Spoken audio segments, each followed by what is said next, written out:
Hello, people. Welcome back to my channel Chasing Moments of J. ఎలా ఉన్నారండి? బాగున్నారా? So వచ్చేసానండి. మీకు నచ్చి మీరు మెచ్చే వంటలతో మళ్ళీ వచ్చేసాను. నేనైతే ఈరోజు మీకోసం నెల్లూరు స్టైల్ చేపల పులుసు చేశాను. మామూలుగానే అందరికీ చేపలన్నా చేప పులుసు అన్నా ఎంతో ఇష్టం.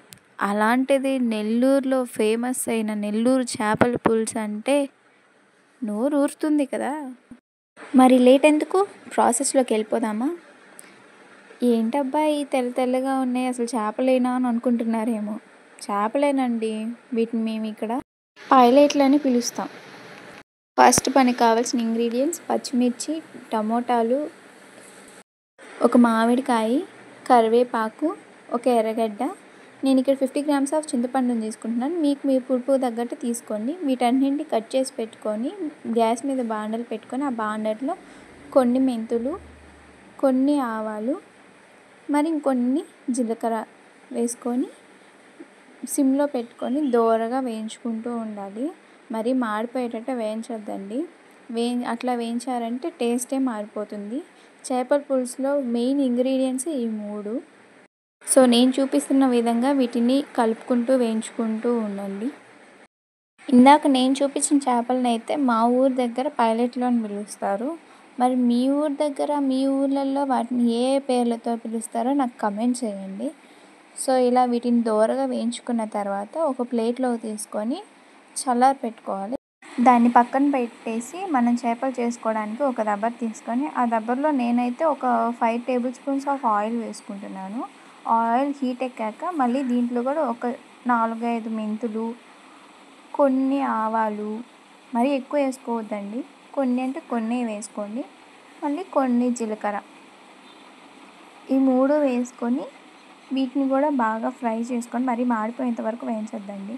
తర్వాత పచ్చిమిర్చి, కరివేపాకు, కట్ చేసి పెట్టుకున్న ఆనియన్, ఈ 3 వేసేసి బాగా ఫ్రై చేసుకుంటూ ఉండాలి. సిమ్లో పెట్టుకొని ఫ్రై చేసుకుంటూ ఉండండి. ఆనియన్స్ ఎంత బాగా వేగితే అంత ఫ్లేవర్ ఆనియన్స్లోంచి బయటకు వస్తుంది. ఆ ఫ్లేవర్ అంతా కూడా మొత్తం కర్రీకి పట్టేస్తుంది. సో నేను ఇక్కడ చూపిస్తున్న విధంగా దోరగా బ్రౌన్ కలర్లో వచ్చేంతగా ఫ్రై చేసుకోండి. తర్వాత ముందుగా కట్ చేసి పెట్టుకున్న టమాటోస్ కూడా దీంట్లో యాడ్ చేసేసేయండి. వీటిని కూడా ఒక 3 or 4 minutes వరకు ఫ్రై చేసుకోండి. నేను ఇక్కడ కొంచెం సాల్ట్ యాడ్ చేసుకుంటున్నాను. సాల్ట్ ఎందుకు అనుకుంటున్నారేమో, టమాటాలు కొంచెం తొందరగా మగ్గడానికి వేసుకుంటున్నాను.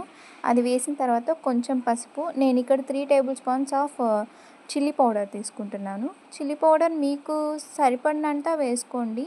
మీరు కారం ఎక్కువ తినే వాళ్ళైతే కారం ఎక్కువ వేసుకోండి, తక్కువ తినే వాళ్ళైతే తక్కువ వేసుకోండి. నేనైతే ఎక్కువ వేస్తున్నాను, ఎందుకంటే చింతపండు ప్లస్ మామిడికాయలు వేస్తాం కాబట్టి పులుపు ఎక్కువ అవుతుంది.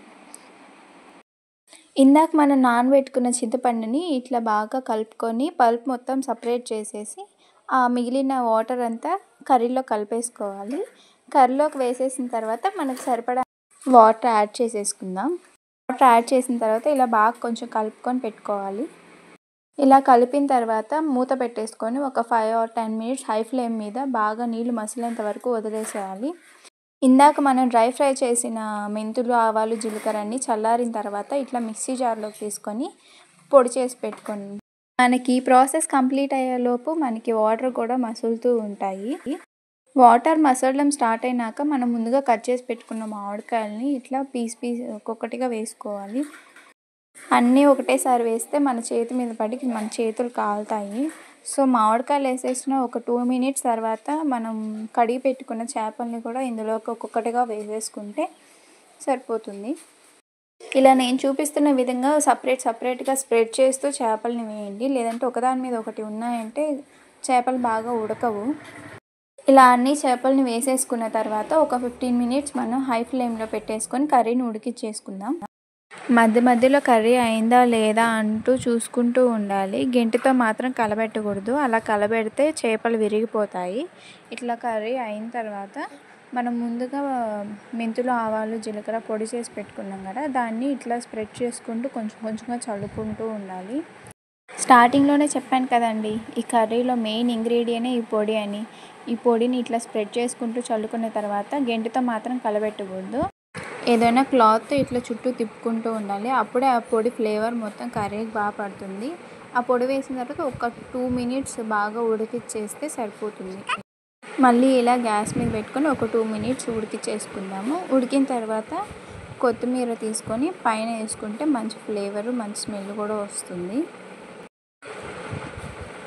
సో ఫైనల్లీ నెల్లూరు స్టైల్ చేపల పులుసు రెడీ.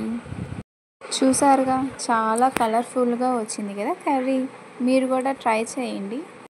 మీరు కనుక మన ఛానల్ని ఫస్ట్ టైం చూస్తున్నట్టయితే లైక్ చేయండి, షేర్ చేయండి, కమెంట్ చేయండి అండ్ మెయిన్లీ సబ్స్క్రైబ్ చేసుకోండి.